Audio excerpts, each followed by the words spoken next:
Bonjour à toutes et à tous, c'est Charles Gauthier de la chaîne Jeux Vidéo Pro. Je suis ravi de vous retrouver aujourd'hui pour une nouvelle vidéo. On va parler des 10 étapes pour créer un jeu qui est capable d'être mis en avant par Apple. Dis donc, créer un jeu suffit d'un moment pour obtenir une feature de la part d'Apple ou de Google. Moi, je vais me concentrer beaucoup plus sur Apple. Ça vous permettra de générer des téléchargements en organique sans avoir besoin de faire de l'acquisition payante. À titre indicatif, on a pu obtenir un peu plus de 180 features dans plus de 50 pays sur les lancements de nos derniers jeux.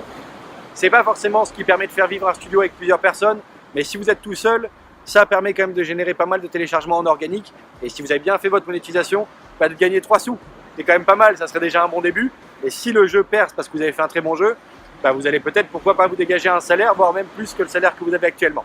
C'est ce que je vous souhaite. Première étape pour créer un jeu qui est capable d'être mis en avant par Apple, c'est analyser le marché, bien évidemment. Si vous n'analysez pas le marché, vous ne pouvez pas comprendre quelles sont les mécaniques qui sont dans les tendances actuelles, quelles sont les tendances visuelles, quelles sont les tendances de gameplay, quelles sont les mécaniques les plus utilisées, celles qui font leurs preuves, quelles sont les tendances qui sont en train de se créer, celles qui sont en train de chuter. Voilà, il va falloir que vous connaissiez le marché. Si vous avez une bonne connaissance du marché, vous allez avoir une bonne bibliothèque d'idées, une bonne boîte à outils pour imaginer vos futurs concepts. Je vous rappelle, l'idée n'étant pas de copier un jeu qui a fait le buzz, ça sert à rien, mais il vaut mieux par contre s'en inspirer et comprendre ce qui a fait son succès. Deuxième étape, vous allez appliquer des méthodes, comme j'ai pu en parler dans une des précédentes vidéos, je vous mettrai le lien de la vidéo en fin de celle-ci. C'est soit appliquer la méthode Model and Improve, soit appliquer la méthode Mix and Twist. En gros, vous allez décortiquer un jeu, vous inspirer de ce qui a fait qu'il a pu avoir un succès, et vous allez un peu l'améliorer, le revisiter à votre sauce, ou alors mélanger deux idées de mécanique de jeu, pour toujours créer quelque chose d'original, d'unique. Ça ne sert à rien de vouloir copier, il faut toujours essayer d'amener une nouvelle expérience de jeu. Mais les deux méthodes dont je vous parle, Model and Improve et Mix and Twist, elles font leur preuve actuellement. La plupart des hit games sont issus de ces méthodes de création. Troisième étape de la démarche, il va falloir prototyper votre jeu. Prototyper votre jeu, ça ne veut pas dire faire le jeu fini, ça veut dire faire de la méthode Lean, travailler sur le MVP 0. Donc c'est-à-dire c'est le produit de base, c'est votre concept de base. Si vous enlevez une feature de ce noyau, le jeu ne fonctionne plus.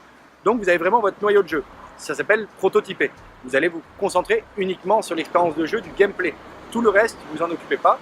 Et ça vous permet de comprendre vraiment si le dimensionnement de votre gameplay va être fun, va être challengeant, va apporter de la surprise, de l'émerveillement.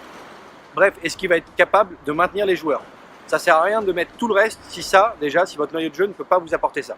Par contre, s'il vous apporte ça, ce sera une excellente base à polisher, à finir beaucoup mieux par la suite pour en faire un hit game. Selon moi, dans cette troisième étape, l'idéal serait quand même de réaliser un test sur le marché, donc de faire une acquisition payante ou utiliser des influenceurs ou d'autres, peu importe quelle soit la démarche, pour obtenir entre 500 et 1000 joueurs sur le marché que vous visez.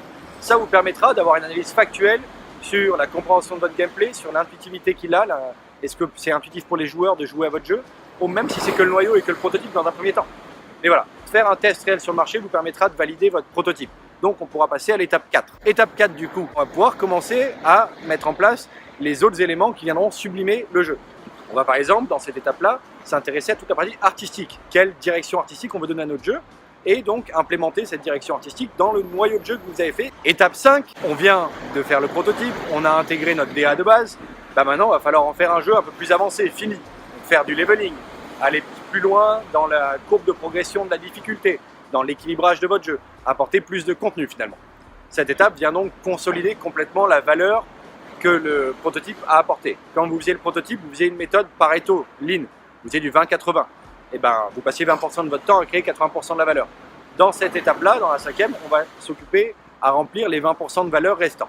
Maintenant, on va passer à la sixième étape. Vous avez le contenu de votre jeu, vous savez que le gameplay est assez intuitif, qu'il marche bien, qu'il a fait ses preuves. D'ailleurs, le premier test que vous avez fait du prototype, vous avez peut-être donné quelques analytics intéressants qui pourront vous aider. Est-ce que j'ai besoin de mettre un tutoriel? Si oui, sur quel aspect insister le plus? Parce que c'était les points bloquants qui ont peut-être pêché un petit peu dans le test du prototype, mais dont on sait que le reste marche bien.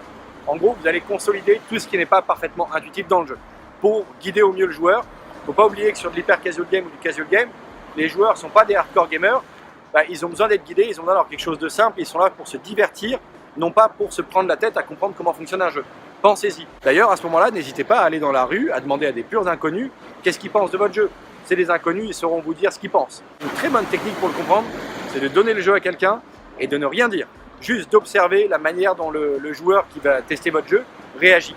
Ça sert à rien de l'expliquer. Peut-être dans un second temps. Mais au début, regardez vraiment la réaction naturelle. Étape 7. Si vous faites des jeux, c'est certainement pour en vivre. Donc on va pouvoir commencer à intégrer tout ce qui va être lié à la monétisation.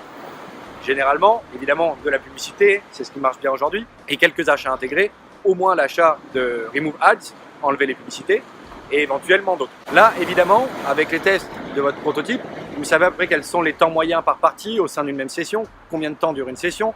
Vous allez pouvoir un petit peu placer vos pubs. Est-ce que j'ai besoin d'une bannière? Est-ce que ça n'engendre pas trop de difficultés sur la compréhension du jeu en gênant le visuel du joueur? Est-ce que je mets des interstitiels, des vidéos, des images, des skippables, des vidéos rewarded pour revivre par exemple à la fin d'une partie ou débloquer un contenu additionnel? Voilà, ça va être à vous de créer un petit peu toute l'expérience de monétisation autour de votre noyau pour vous assurer de gagner votre vie tout en faisant attention à ne pas perdre les joueurs en les assommant de pubs. Vous le voyez souvent dans les avis, beaucoup de joueurs se plaignent de ça. On vient de terminer cette étape 7, l'intégration de la monétisation, au moins la première phase de monétisation, peut-être que vous la réglerez différemment par la suite pour les prochaines mises à jour. Il va être intéressant maintenant de s'attaquer aux finitions du jeu. C'est-à-dire que vous avez là pour le moment une très belle ébauche qui a été en plus validée dans un test de prototypage, donc vous avez déjà moins de risques à lancer un jeu après avoir fait ces tests, mais tout ce que vous avez fait ne fait pas forcément un jeu parfaitement bien fini. Là vraiment vous allez devoir vous concentrer pour ne laisser aucun truc qui peut être louche, qui peut être mal interprété par le joueur ou qui peut être semblable à un glitch, à un bug. Vous allez devoir tout corriger. Ne mettez pas un jeu en ligne si c'est pour obtenir une feature en vous disant « Ah, il y a ça, j'aurais dû le régler, je ne l'ai pas fait, c'est pas grave ».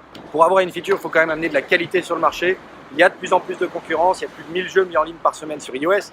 Donc, apporter de la qualité. Donc, cette phase est très importante, elle va être certainement un peu longue. Les finitions, ça prend toujours du temps. Mais là-dessus, vous allez pouvoir sublimer tous les petits feedbacks autour du gameplay, les VFX, les trails des players, les petites animations.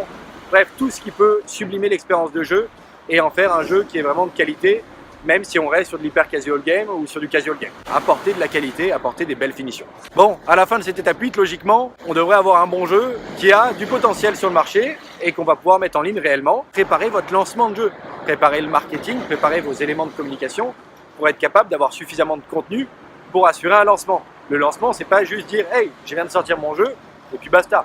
Il va falloir avoir du contenu dans la régularité si vous décidez de lancer les jeux par vous-même. Si vous décidez d'aller avec des éditeurs, vous inquiétez pas, c'est eux qui le feront. Vous aurez moins de travail sur ce côté-là, rien ne vous empêchera de mettre des posts sur votre page Facebook, sur vos profils Twitter et autres, mais c'est eux qui vont s'en occuper. Par contre, si vous faites tout seul, préparez du contenu, faire de la com à la dernière minute en général, ça veut dire pas faire de la com ou faire de la mauvaise com. Étape 9, vous allez devoir petit à petit soumettre votre jeu à Apple, donc il va falloir une bonne icône, il va falloir des beaux screenshots, une belle vidéo du gameplay pour mettre en trailer. Préparez tout votre contenu, votre description. Pourquoi pas vos mots-clés? Je vous en ai parlé dans une autre vidéo sur la ISO. C'est pas forcément très utile, mais si vous vous lancez tout seul, essayez quand même d'en mettre quelques-uns parce que vous n'aurez pas la même force de frappe qu'un éditeur. Pour vous, ça pourra faire une petite différence quand même. N'hésitez pas non plus à contacter la presse en ligne sur les jeux vidéo, la presse locale pour vous faire connaître aussi. Tout ce qui peut vous aider à vous apporter un peu plus de visibilité finalement. N'hésitez pas non plus, si vous avez un site web ou un blog, à faire une page dédiée pour votre jeu, une landing page qui redirige les gens directement sur le store d'Apple ou le store de Google. Voilà, mais préparez tout ça, ça prend du temps et faites ça peut-être pendant que vous êtes en train de contacter Apple et de voir avec eux pour obtenir une feature. Pendant ce temps-là, préparez aussi votre calendrier de sortie. Récupérez un petit peu tout ce que vous avez pu avoir par le passé pendant la période de prototypage et de développement de votre jeu. Vous avez certainement des screenshots, des vidéos historiques qui traînent. Gardez ça pour faire des posts et montrer petit à petit comment s'est passée la production de votre jeu jusqu'au jour de la sortie. C'est une manière de préchauffer votre communauté pour assurer un meilleur lancement. Essayez de créer votre réseau autour pour qu'un maximum de personnes puissent en parler et préparer votre contenu pour que vous aussi, vous ne soyez pas stressé en amont de la sortie et au moment de la sortie et avoir un peu préparé votre calendrier des posts et autres communications que vous voulez faire sur votre jeu. Voilà les 10 étapes pour moi qui sont essentielles pour obtenir des features, qui permettent de valider le process petit à petit, de minimiser les risques et de maximiser vos chances d'être repéré par Apple et par d'autres personnes, de la presse et autres, pour faire connaître votre jeu le jour d'un lancement. Maintenant, attention, aujourd'hui, se lancer tout seul dans la soumission d'un jeu et dans la promotion d'un jeu, c'est pas facile, ça devient de plus en plus dur. C'est pour ça qu'il y a des éditeurs et je vous parle souvent de travailler avec des éditeurs. Pour moi, c'est une voie qui est plus simple. Chacun fait sa part de son métier et apporte ses compétences. Là, vous allez devoir faire tout seul. C'est plus dur, mais c'est jouable. Essayez d'appliquer ces conseils-là. Faites attention aux 2 dernières étapes aussi, au niveau du marketing et au niveau de la communication et de vos stratégies de lancement. En général, c'est là-dessus qu'on n'est pas bon les créateurs indépendants. Vous avez peut-être fait le plus beau jeu du monde. Ça serait bête de pêcher sur les 2 dernières étapes et du coup de moins le faire connaître. Voilà ce que je voulais vous partager ce soir. J'espère que ça vous aura été utile. Si c'est le cas, lâchez un gros pouce bleu, ça fait toujours plaisir. Je vous invite également à vous abonner à la chaîne en cliquant sur le bouton rouge sous la vidéo, à activer la petite cloche des notifications pour être notifié de chaque nouvelle vidéo qui va sortir. Et vous pouvez voir dans la description, il y a le lien de mon blog jeuxvideopro.fr. N'hésitez pas à venir me rejoindre, il y a plein d'autres articles dessus. Vous pourrez me laisser votre mail, je vous accompagnerai, je vous enverrai du contenu, plein de choses qui moi m'ont aidé dans mon expérience depuis ces 3 dernières années et qui pourraient certainement vous aider vous aussi. Je vous remercie de m'avoir écouté, c'était Charles Gauthier. Je vous dis à très vite pour la prochaine vidéo. Ciao!